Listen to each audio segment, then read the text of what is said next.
How do we become embodied? This is the actual path of spirituality. Trying to awaken your third eye, decalcifying your pineal gland, and trying to go for enlightenment is just the preliminary for the actual experience of life. As embodiment, to me, is the more important aspect of how you can actually functionally use spirituality and these concepts. This is a very overlooked and important aspect and how you can actually walk the walk and be the change in the world that you want. So how to be embodied? First of all, I'm going to shout out John Taylor for this comment. I've been meaning to make this video for a long time, and he said, I think it'd be a good supplement to one of my videos I made about spiritual bypassing, that a topic about how to live spiritually alongside some of the strife that we're seeing both at home and abroad currently. So becoming embodied and really sticking to your core values and being a spiritual being in a society that is backwards is very important, and there's a lot of key aspects that really helped me in my journey and things that are often overlooked that I see a lot of people missing. So first of all, we got to know what embodiment is. And so embodiment is being fully present with your experience, without clinging, without resisting, aware of your internal experience and respond to life from that awareness. Like I was saying before, once you gain clarity of the capital T truth, of God, of self-realization, the goal is how to embody it. This is why it's literally called embody, as the metaphor is to go seeking outside of the body, seeking higher states of consciousness, but bringing it back in is embodiment. How do you have all these higher states of realization and really act upon those experiences? And so a huge one that it's talked about often in the Western world, and I think it's very essential, is the understanding of regulating the nervous system. Embodiment is the ability to regulate your nervous system so you can stay present with life. We are so conditioned in modern society, and this is written throughout our whole nervous system and throughout our whole body. And so the process of embodiment, with some of these tools I'll be giving in this presentation, will be to regulate your nervous system properly and remove all these stagnant memories, these traumas, these conditionings in the body so that it is free to do what it wants to do. And so it is really important responding to life rather than reacting. This is the biggest first idea, first concept of how do you truly be embodied. When your nervous system is in fight or flight and sympathetic nervous system, you are reacting to things. You're fighting, you're flying, or you're freezing. This is not just felt in the mind, but this is felt in the body. Now, if you are responding to life, if you're able to observe and then respond to the experience, then this is what we would call meditation. We'll get into this in a sec. But like I said, enlightenment is the starting line. This is the baseline. We are at a point in human history where Christ consciousness is the baseline, is the starting line. This is how everyone should be experiencing their life. And so why I think embodiment is really crucial, because not only once you hit a certain self-realization, then do you really take a hold of embodiment, but it's also embodiment itself that gains you to that clarity. So as being spiritual in a chaotic world, there's a few things that I want to cover before we get into how to deal with this. So first, spiritual bypassing. Once you are starting the spiritual path, what a lot of people call the ego, the mind, knows everything about yourself. So spiritual bypassing is very common when you're trying to embody. So the goal isn't to ignore what's happening in the world. The goal is to remain centered while witnessing it. So many times with spiritual bypassing, there'll be a lot of non-dual gaslighting where someone is not fully experiencing their life, fully experiencing their emotions, and letting them sit in the absolute and non-duality rather than participating in the life they're currently having. Nirvana is samsara. So this is kind of going with what I was just saying, where samsara, where the ideas of nirvana and samsara, nirvana being liberation and samsara being the cycle of suffering, are the same thing. This is a very non-dual concept, and it's hard to grasp if you have not had non-dual awareness, but is metaphysically true. And in fact, this is one of the hardest teachings that the Buddha said, and that most of Western society is really not ready for, because of most people's approach to spirituality and non-duality. But suffering is attachment to illusion, but friction is needed for evolution. So you can see how people can get caught up in this trap, thinking that suffering is needed for evolution, but it's rather friction is needed for evolution. Friction and suffering are not the same thing, because suffering is just the attachment to false ideas, false beliefs, the illusion, what the yogis called the Maya. There's only one illusion, and we'll touch upon what that is in a second. While in nature, friction is needed for evolution. For example, the wind pushing on the trees makes the trees go further down into the roots. This is just one of many examples of evolution needing friction to grow. I mean, let's just look at your own life. How many times did suffering or negative emotion experiences help you learn more about yourself and evolve and grow? This was how I woke up, was these great sufferings. Dark night of the soul is a common phrase used when we're talking about this. As the dark night of soul, when the hero goes into hell and comes out to be the embodied hero. Your triggers are your shadows. This is a really good way to make sure you're not spiritually bypassing, to make sure you are becoming aware, meditating, and observing on your triggers. If something is triggering you, ask yourself, what part of myself do I not love for me to be reacting this way? Triggers are mirrors, revealing unprocessed emotions, conditioned beliefs, and parts of yourself you have not integrated. We are living in this hall of mirrors, so anything external that you're getting triggered by is actually just an internal issue that you have not healed within. And while this sounds very trippy, this is metaphysically true.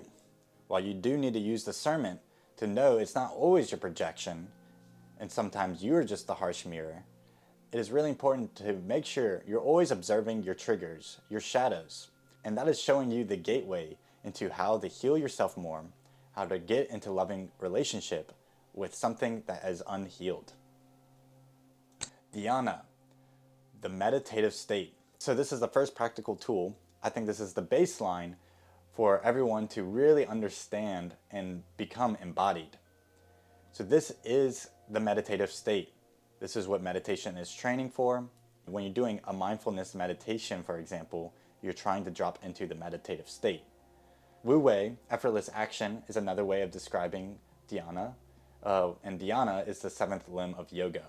It's deconcentration, dropping all the efforts and letting go, the effortless action, the flow state. And so it is to become meditative in your whole experience, to be intentional with everything you are doing.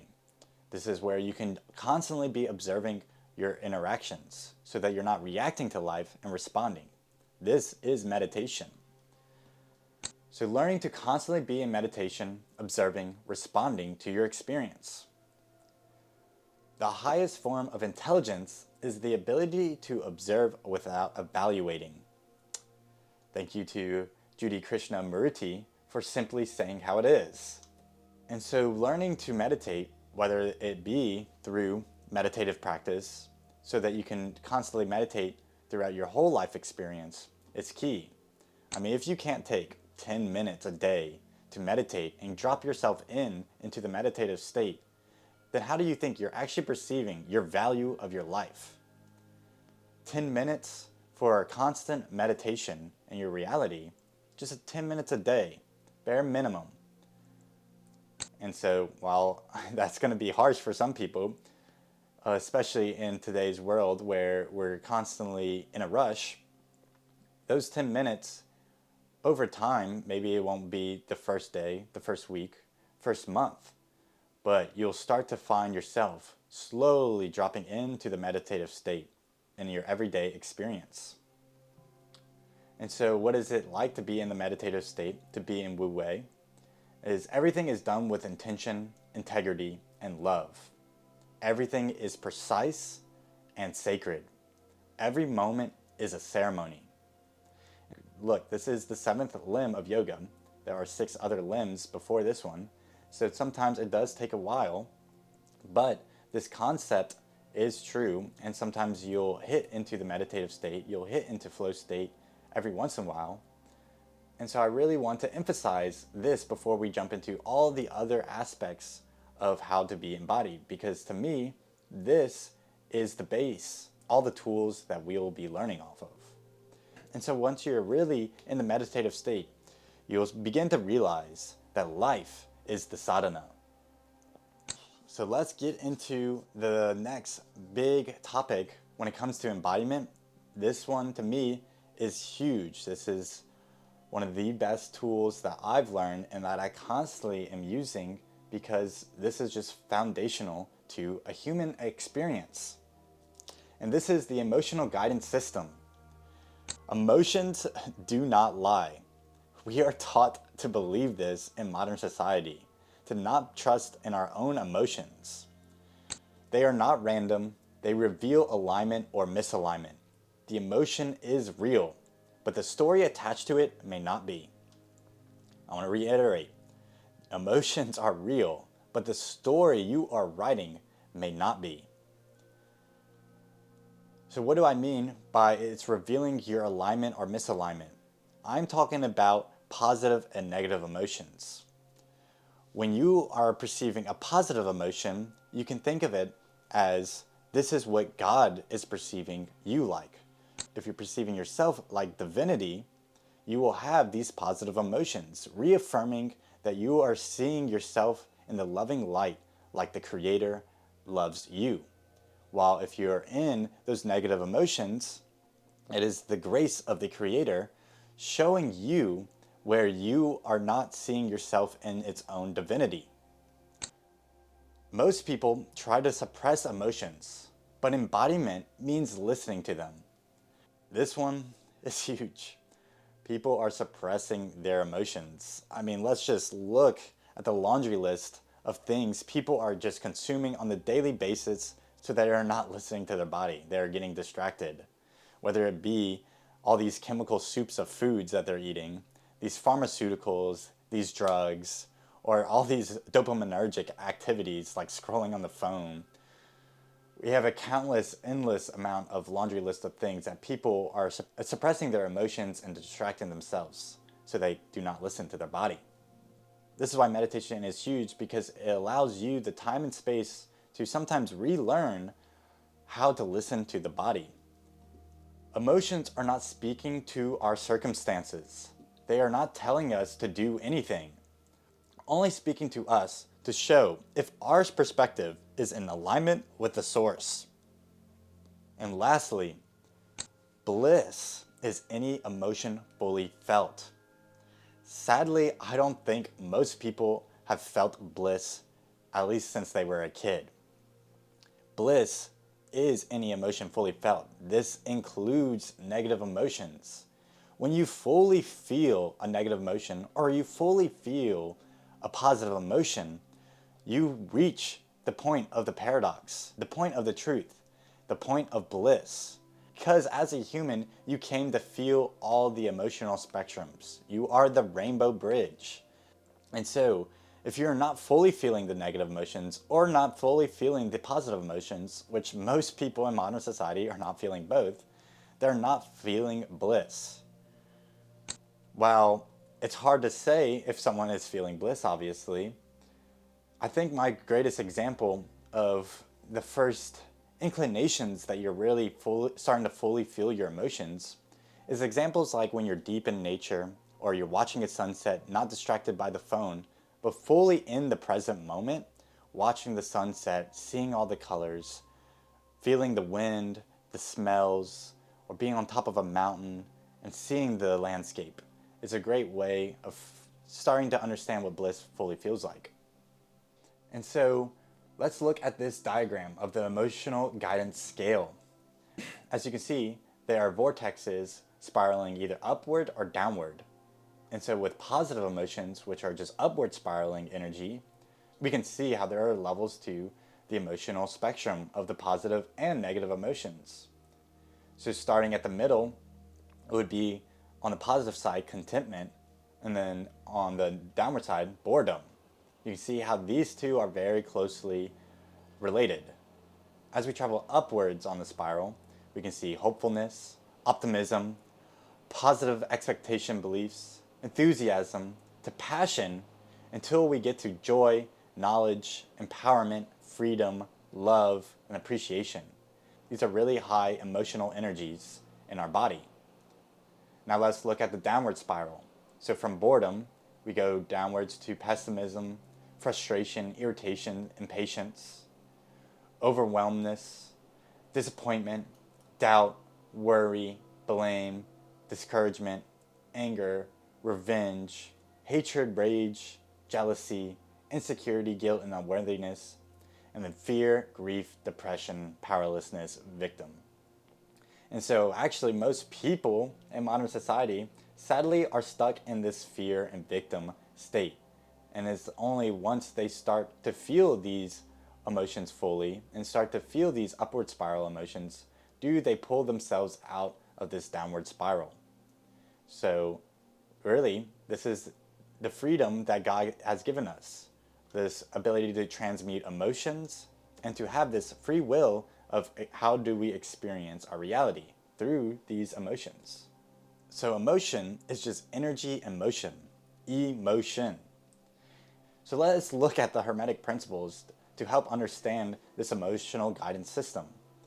Nothing rests, everything moves, everything is vibrating, is a huge concept that is needed to understand the emotional guidance system. As well as another Hermetic principle, everything has its pair of opposites, the yin and yang, polarity. So both of these concepts of Hermetic principles can also be described through quantum physics and the wave-particle duality. And what I mean by all of these is that your emotions play by these metaphysical laws. Emotions have two sides and are just vibrating either faster or slower, like the temperature of the air. So we can see with this picture, a cold air is just slower moving particles and hot air is just faster moving particles.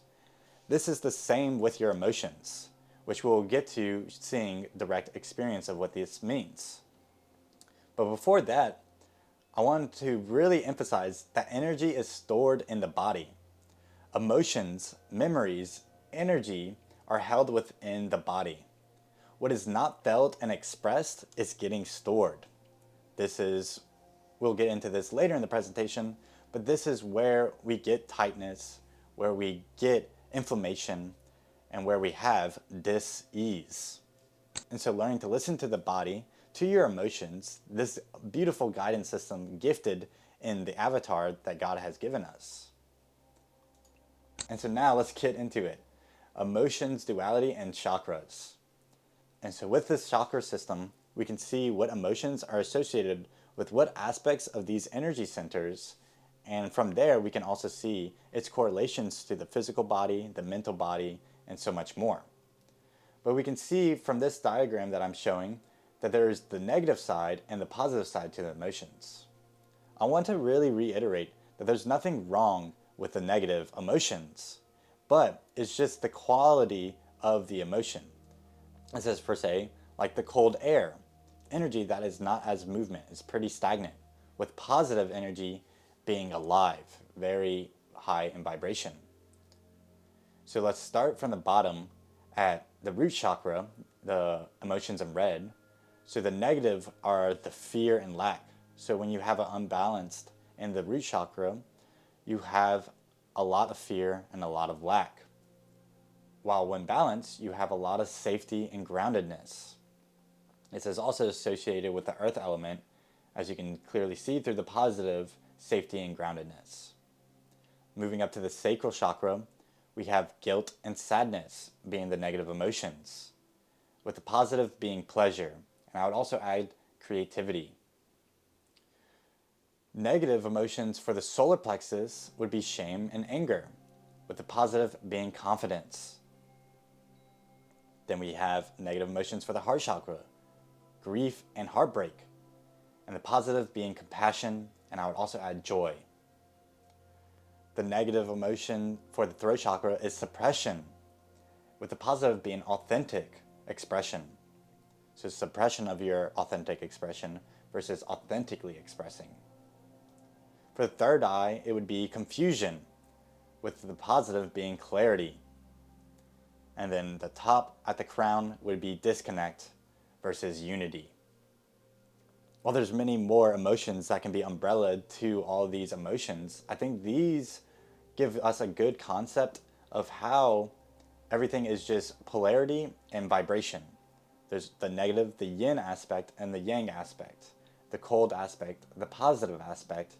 It's all just vibrations within our system, within our experience. And so the beauty of the human experience is that we have the ability to transmute any of these emotions, any of our experiences. So if we fully feel fear and lack, and we fully love this aspect of ourselves, of these negative emotions per se, we can then transmute it into these positive experiences. So to fully come and surrender to the fear or lack of dying can then get us into feeling the safety and groundedness that life has to offer. And same with all of these other negative emotions. I'm going to go up a few more. To fully feel this depression, sadness, and guilt, then we can fully feel pleasure if we can fully feel it on both ends. And then let's look at shame and anger at the solar plexus. To fully feel the anger and shame, on the other end, we can transmute it to confidence, to pride. Now let's expand across that concept with the ego and its core beliefs. So the ego is the mind's conflict with reality. It is just the thought patterns of separation. In modern psychology and modern spirituality, there is a lot of confusion about what the ego really is. A lot of times people are talking about killing the ego, creating this idea of a separate entity within their brain. But more simply, the ego is just that mind. It is either like the reptilian mind or just the mind itself. And so while ego death is a very profound experience and a crucial one, as Jesus said, to follow me, you must lose yourself. To be embodied is not to just be constantly ego death. If you've ever constantly been ego death, you realize how unpractical that really is. So let's look more in depth about the ego so we understand what it is and its role when it comes to emotional guidance, regulation, and embodiment. So the ego has only one false belief: separation. Let's say that one more time. The ego has only one false belief, and that is separation. That's because everything in creation is fundamentally unified. Unity is the basis of our experience of this creation. You cannot name me one thing in this whole reality, in this whole universe, that is separate. And so we can dissect separation further so we can understand it in our stories a little bit better and in our emotions. So we can have it be lack, attachment, or control. This lack can also be understood as the fear, attachment as the grief and sadness, and control as the anger. So you can see this pairs up perfectly with the bottom three chakra systems. Lack being the root, attachment being sacral, control being the solar plexus. Why this is important to understand is that when you use the chakra systems to understand the spiritual pursuit, the spiritual practice, and embodiment, you begin to realize that these are the only three chakra systems that you actually have to work upon. All the higher chakra systems are already gifted to us, and so it's us unclearing these false beliefs in these three lower chakra systems to gain more energy, more access to reality as it truly is, the raw experience, the present moment. And so, upon that, we must realize the goal is not to kill the ego, but have the mind be utilized properly.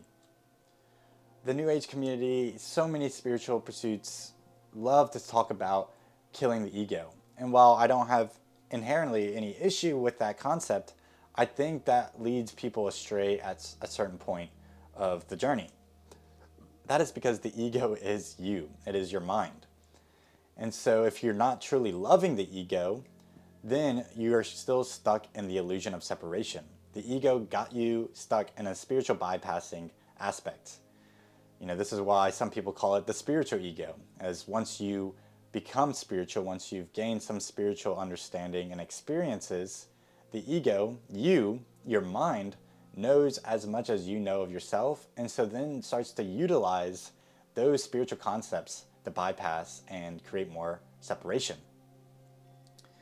And so some people who are really about just killing the ego, I always pose this question to them and just in general: would you want a sharp intellect or a dull intellect? Well, obviously we would want a sharp intellect. We do not want a dull intellect. And so we want our ego to be sharp. We want our mind to be sharp. And this is why the analogy of having our mind like a knife is so perfect. We would want a sharp knife so that we can cut, dissect, discern things in our experience. But if you do not know how to wield the knife, then you're just cutting yourself. And this is what most people are doing with their mind, cutting themselves with the knife, with their intellect. So now let's get into our humanity's superpower, requalifying emotions. This is the unique power humanity has, the ability to transmute and requalify energy. That is why we prefaced all of these hermetic principles, these energetic vibrations of emotions, because we have this unique ability of requalifying emotions. So do not suppress the energy, but see its mirrors. And so here's this framework of a 5-step way to requalify the emotions. First, you must feel it and not suppress it. To climb the mountain, you must take the first step. So if it's still a shadow, you do not see it, you do not feel it, then it is once you start to feel it and see it, then you're taking the steps to requalifying the emotion, to healing yourself. Then it's to locate it. Where is it in my body? Where is it in my experience? We got to really get clear on this, because the emotions, the energy is not in the mind. Memory is not stored in the mind. Emotions is not stored in the mind. You can think of the mind as more of a CPU chip. It's just the processing power of our experience. And so really finding it in the body is very important for requalifying the emotion.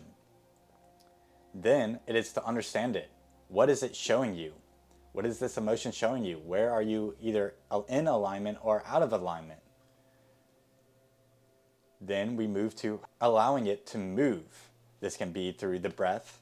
This can be through movement, through singing, or just through straight awareness. And then once all of that, we redirect the energy into that higher expression.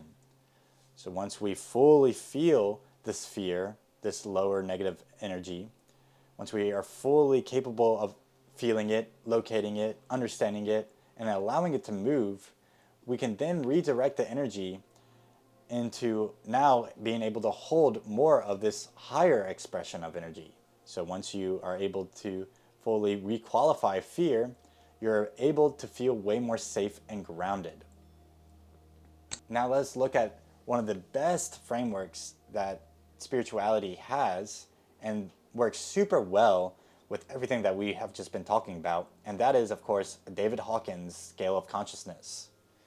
So we can see the map of consciousness on the right, and we can see where our energetics are based off of the emotional states and where our level of awareness is at, our view of life, our God view, and what we're processing, as well as what is our paradigm in survival, reason and integrity, and spiritual.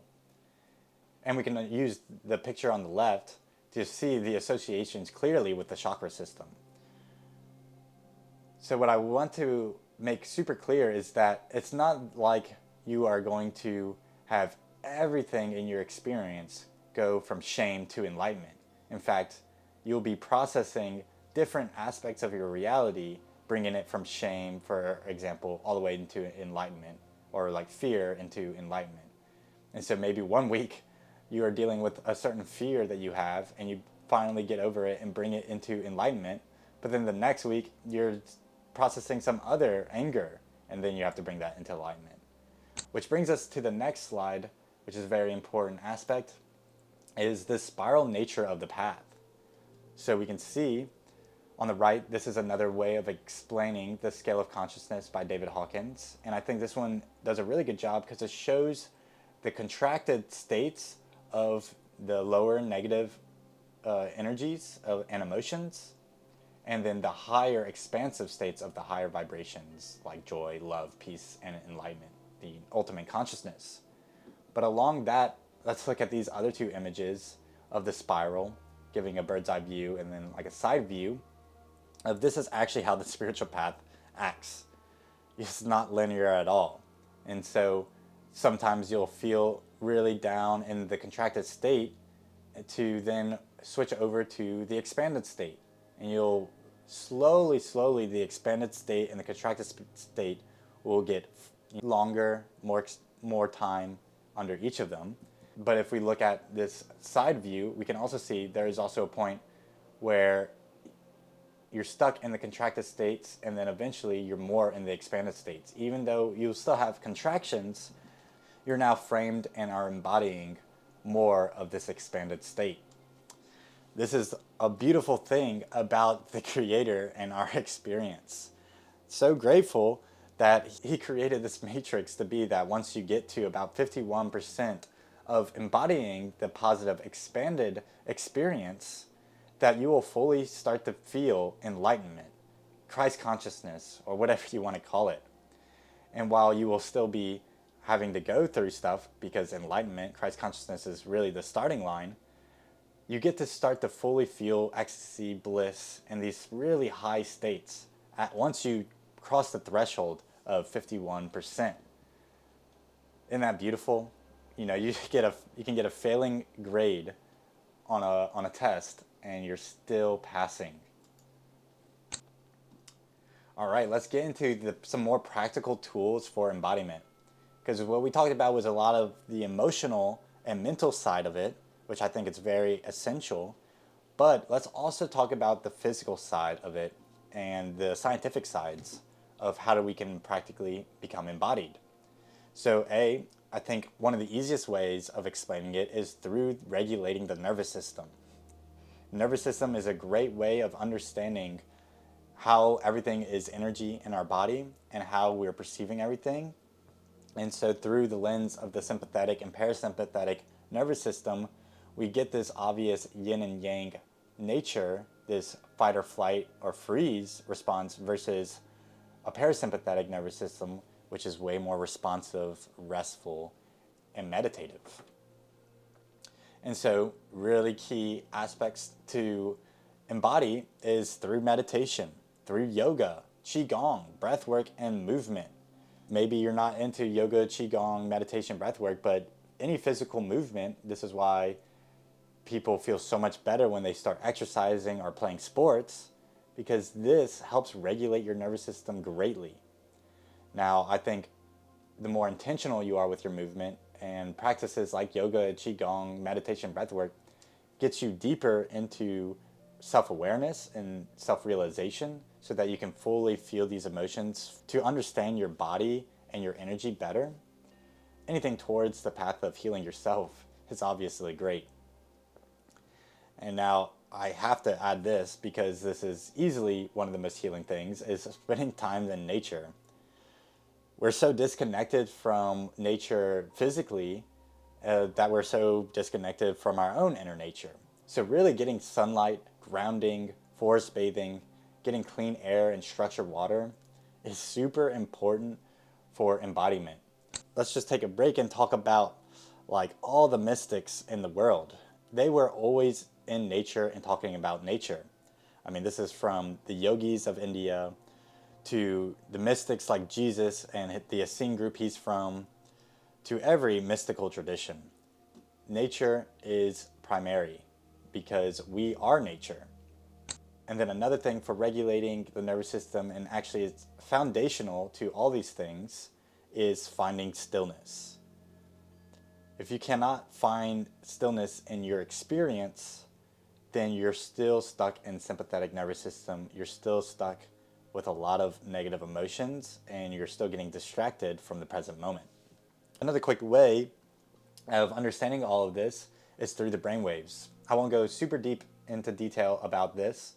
I have a video about this concept if you want to learn more, but I want to quickly say that most people are stuck in beta brainwaves as the predominant brainwave. And this brainwave is associated with the sympathetic nervous system and fight or flight. And while there is some positives to some of the lower brainwaves of beta when it comes to thinking and concentrating, we just don't want this to be the predominant. We want to be balanced. We want all of our brainwaves to be balanced. And so when we balance all of our four brainwaves of the beta wave, the alpha wave, theta, and delta, then do we get to the mystical brainwave of gamma waves, which is associated with insight, peak experience, synchronization, and also the superconscious. Now let's go into a really overlooked aspect about the emotional guidance system and how to be embodied, and that is to see how it's stored in the body. I mean, it's literally called embodiment, energy in the body. And so feel the emotions and memories in the body. The mind does not store memories and emotions. The body does. It's stored in the muscles, bones, tissue, organs, fascia, and nervous system. This still surprises me today that most people do not realize this. But this is foundational, especially for requalifying your emotions and also embodiment. This is why practices like yoga and qigong are so important, because it really gets you aware of all these aspects and this synchronization of your body, your emotion, your mind, and the energy systems. So in TCM, they have a great system that shows which emotions are associated with which organs. So we have the heart and small intestines associated with hate and impatience, the spleen and stomach and pancreas with worry and anxiety, the lungs and large intestines with sadness and depression, the kidney and bladder with fear and fright, and the liver and gallbladder with anger and frustration. We can also look at, the bone structure and the muscle structure and the tissue structure, with jaw tension being control and suppressed expression, the neck and shoulders being stress and responsibility, the chest being grief and heartbreak, the core being anxiety and control, the hips being the fear and trauma, guts storing worry and digestion of life, the lower back storing support and security, the knees with flexibility and direction, and the ankles with stability and support. What I really want to get across with this as well is that the muscle tightness is really the last aspect of the memory aspect. So when someone is very loose in the muscles, they have a very good flow of energy, of emotions going through them. And so muscles is really the last aspect for memory and stagnant energy to fall into place. Starting through the nervous system, into the fascia, and into the organs would be more of the primary aspects of where it is initially starting to be stored. So you can see once you regulate your nervous system or clean out your organs and work with the fascia, then your muscles, your bones, your tendons will start to relieve these memories, these energies, these emotions, and start to loosen up. Now I want to get into a topic that I can spend a whole day talking about, but I'll do some brief stuffs that I think is also very foundation for embodiment, and that is from learning from the teachers of the Tao. And so obviously one of the greatest to do it, Jesus, has a lot of good teachings that I think are foundational to how to really be embodied. I mean, that guy was one of the most embodied beings on the planet. Let's look at a few things that Jesus has said. First of all, we must understand what he was meaning by the kingdom of heaven is at hand. It is within you. This is a huge one that people in Christianity and just in general do not understand, because they think when Jesus was talking about the kingdom of heaven, they think it's a separate place. But when he was saying the kingdom of heaven, it was really referring to a state of being. When he is saying heaven is at hand, it's something you, it means heaven is not a separate place, but it is the quality of your experience. Let's just put theoretically out there. Who's to say heaven is not here right now and you're just messing it up? We have no proof that there is a separate place to go. We can only logically know the here and now, and this is why it's so easy to see when you understand Christ consciousness or have some grasp of the conceptualization of what that means, that the kingdom of heaven is really just a state of mind, Christ consciousness, unity consciousness. And so when people ask Jesus directly how to get into the kingdom of heaven, he points to the golden rule. In Matthew 22, 36, 40, it says, "Teacher, which is the greatest commandment in the law?" And Jesus replied, "Love the Lord your God with all your heart, and with all your soul, and with all your mind. This is the first and greatest commandment, and the second is like it. Love your neighbor as yourself. All the law and the prophets hang on these two commandments." I mean, he says it very clear there. That is the golden rule. And so it is so backwards because in Christianity, when they're asked how do you get to the kingdom of heaven, most oftentimes they say you have to proclaim Jesus as your Lord and Savior. But when you ask to Jesus how you get into the kingdom of heaven, he points to the golden rule and the 10 commandments. And so one more key aspect that Jesus teaches, while he has a lot of other teachings that really show you how to become embodied, I think another huge one, and plays a lot into what we've talked about already, is to do not judge. So in Matthew 7, 1, 2, he says, "Do not judge, or you too will be judged. For the same way you judge others, you will be judged. And with the measure you use, it will be measured to you." I mean, he's talking straight metaphysics right here, talking about how everything is a mere consciousness. And so if you're judging anyone, you're really just judging your own self. You have not loved that aspect of yourself. And he said it's super clear, straightforward. Now I want to read this passage from the Essene Gospel of Peace. And I think you will understand why this one is important to embodiment. And this really shows the level of mysticism, metaphysics understanding, and embodiment Jesus really had and was able to teach. So Jesus himself sat down in the midst and said, "I'll tell you truly, none can be happy except he who do the law." And the others answered, "We all do the laws of Moses, our lawgiver, even as they are written in the Holy Scriptures." And Jesus answered, "Seek not the law in your scriptures, for the law is life, whereas the scripture is dead. I tell you truly, Moses received not his laws from God in writing, but through the living world. The law is the living word of living God, to living prophets, for living men. In everything that is life is the law written. You find it in the grass, in the tree, in the river, in the mountain, in the birds of heaven, in the fishes of the sea. But seek it chiefly in yourself. For I tell you truly, all living things are nearer to God than the scripture which is without life.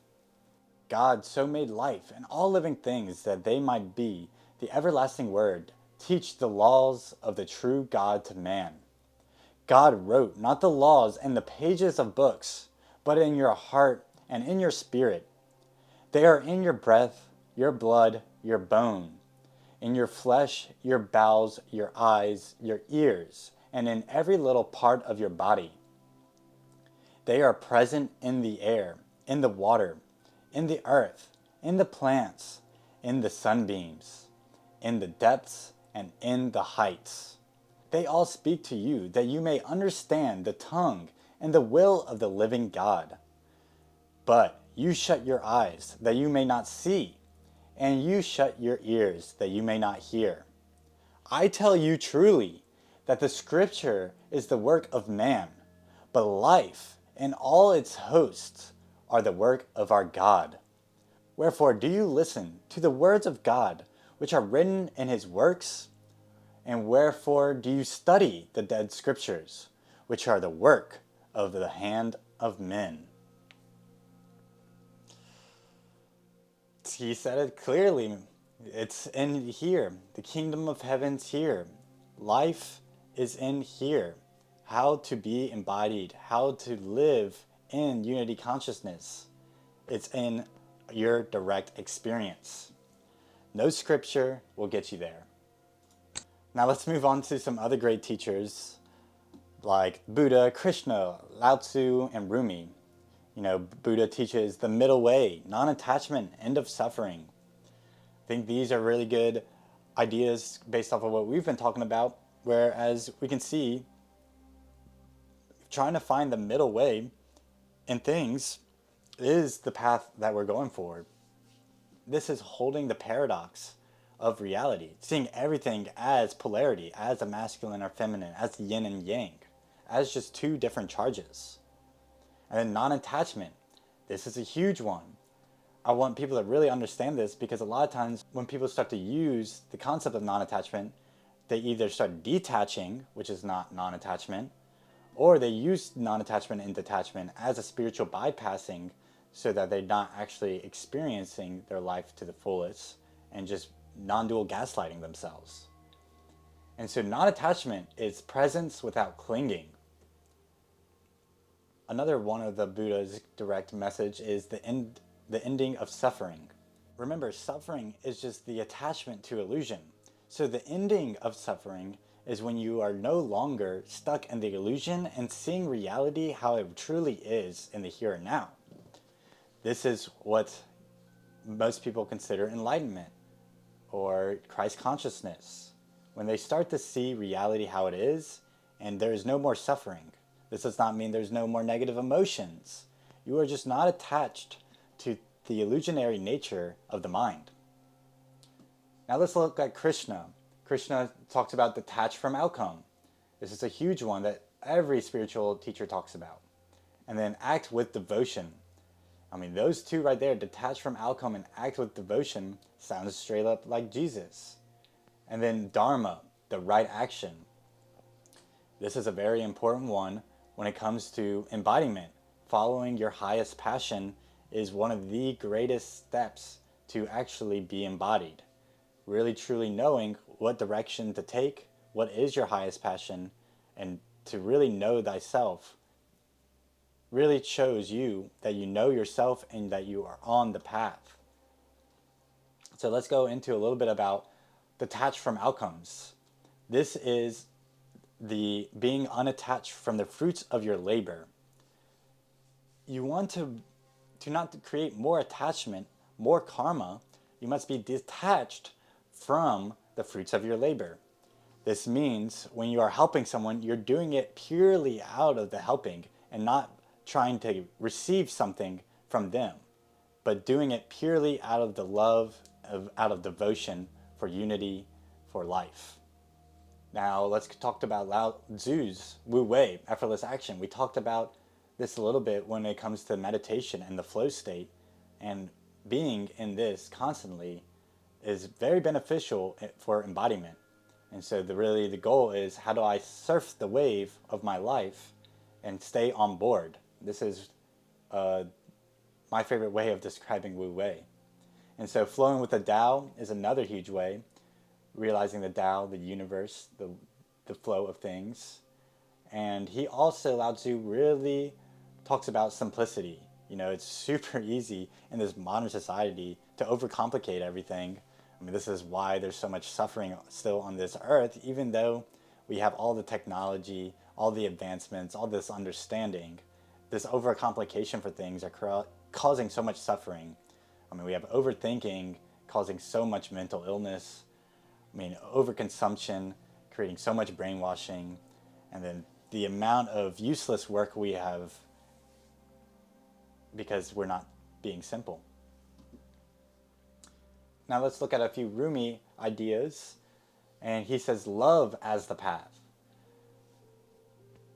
The heart sees better than the eye. You want to lead from the heart. This does not mean just get away from your third eye, get away from the wisdom of the mind, but this means lead from the heart and use the wisdom for discernment. And so along that, you must surrender to the heart, surrender to the unconditional love of reality. That goes back to a lot of the things we were saying with the emotional guidance system and how all these emotions are just showing you, are you in alignment or misalignment to how the Creator perceives you. If you don't perceive yourself like the divinity perceives you because you are an aspect of divinity, then you are going to be shown negative emotions. But if you see yourself as the Creator sees you, as the divine creation, then you will feel the love of the Creator. And this is what it really means to surrender to the heart. I mean, tell me one time in your life that you have not gotten over the hard situation. The universe has always provided the next learning lesson, the next step, and it's giving you exactly what you always needed and wanted. This is why manifestation is not what you want, but what you think you deserve. Finally, lose yourself to find yourself. This is a huge one. This is talking about ego death. This is how everyone really learns to find themselves, is to get unattached from the stories they're writing in their heads, that the mind is writing, that the prefrontal cortex is always trying to create these frameworks, but to really lose yourself to find yourself. I mean, even Jesus said, to follow me, you must lose yourself. And to me, this is a very important one, and one that you just keep going deeper and deeper to, along with all these messages that these great teachers have been spouting. So we said non-attachment equals presence without clinging. This is a very important one. Realizing non-attachment is not detachment, but it is the act of being presence without clinging. Surrender is the willingness to fully allow what is without resistance.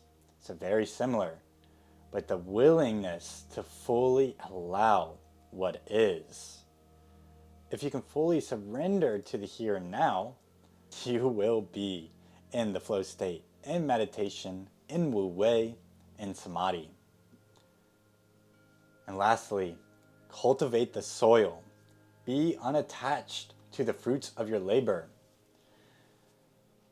If you know anything about soil science or the microbiome of the soil and the state of distress that Mother Earth is in, you realize that all gardening, all of the ecological systems in place, all depend on the soil.